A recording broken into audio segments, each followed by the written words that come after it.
Hello, you are welcome to the news in brief on Graphic Online. In the headlines, government plans to abolish all toll booths in Ghana per approval from Parliament, and this is contained in the Finance Minister's 2022 budget presented to Parliament today. And to help raise revenue, government plans to introduce an electronic transaction levy. We also bring you a brief of the reactions to the 2022 budget statement, and we will also tell you why the South African Football Association is alleging match manipulation against Ghana in the World Cup qualifying match. And now the news in brief. The Minister of Finance, Mr. Ken Ofori-Atta, this afternoon presented the 2022 budget to Parliament. And among the government's plan for next year is to abolish all toll booths to help ease traffic congestion in areas such as Kaswa, Dowenya, and many others. The move, the minister says, is also to enhance productivity and help reduce environmental pollution. The toll collection personnel are to be reassigned. The tolling points have become unhealthy market centers, led to heavy traffic on our roads, lengthened travel time from one place to the other, and impacted negatively on productivity. The congestion generated at the tolling points, besides creating these inconveniences, also leads to pollution in and around the vicinities. To address this on public roads and bridges. This takes effect immediately. The budget is approved on appropriation. The toll collection personnel will be reassigned. The expected impact on productivity and reduce environmental pollution will more than offset the revenue foregone by removing the tolls. Tolls, Mr. Speaker, would be abolished on all public roads. And to help increase taxes, the finance minister says the government is introducing the electronic transaction levy, which is to be used to address the unemployment issues in the country. It involved the imposition of 1.75% levy on mobile money and other electronic transactions that exceed 100 cedis per day.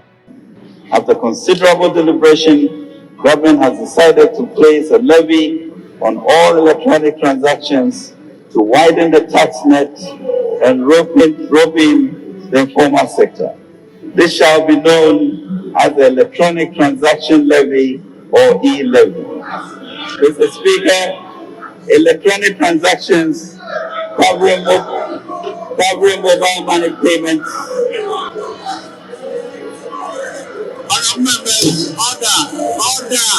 Electronic mobile money payments, bank transfers, merchant payments, and e-mode remittances will be charged at an applicable rate of 1.75%, which shall be borne by the sender, except e-mode remittances, which will be borne by the recipient. Mr. Speaker, to safeguard efforts being made to enhance financial inclusion and protect the vulnerable, all transactions that add up to 100 Ghana cedis or less per day, which is approximately 3,000 Ghana cedis per month, will be exempt from this levy. A portion of the proceeds from the e-levy will be used to support entrepreneurship, youth employment, cybersecurity infrastructure, among others. Mr. Speaker, taxi And still on addressing unemployment and promoting entrepreneurship, Mr. Ofori-Atta says the banking industry have pledged to review internal processes to make it easier for small businesses to access loans. The banking industry, Mr. Speaker, has committed 75 million Ghana cedis over the next 3 years to collectively engage in skills development programs for a minimum of 150,000 young graduates and youth entrepreneurs by engaging in activities. To achieve this, the banks have pledged to review the internal processes and procedures to facilitate easier access to credit by SMEs.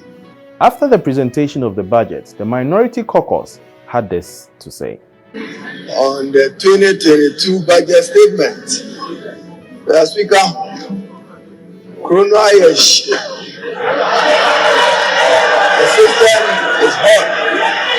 To it, the system may not be able to bear the hardship. Literally, the system is hot, Mr. Speaker.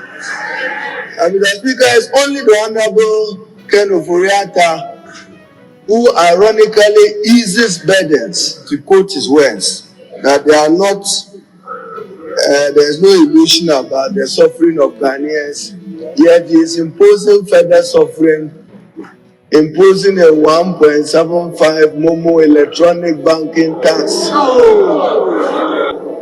This budget, the Speaker, is set to give this country a new beginning, a watershed budget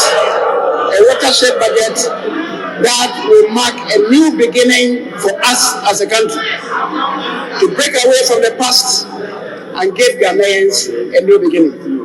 The Speaker, the many initiatives contained in the budget are clear for everybody to know.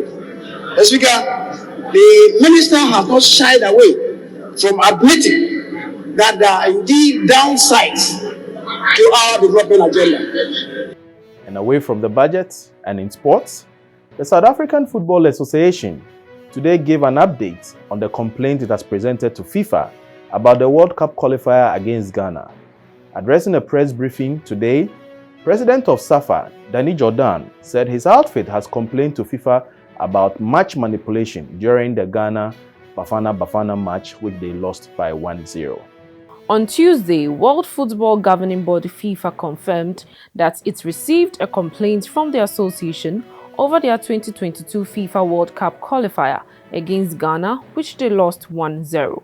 Mr. Jordan says SAFA has engaged the services of an expert, former South African Andal Aldrin Ace in Kobo, who spent between 10 and 11 hours reviewing the match before filing their complaint. Yes, there was betting on the match. It is a fact that there was betting on the match. Now, you see, what we want FIFA to investigate also, because what happens in betting, if I know that in the 10th minute, the referee is going to give a penalty, then there's a betting spike just before the penalty is given. And if that happens, that the betting spikes coincide with the decision, then you know.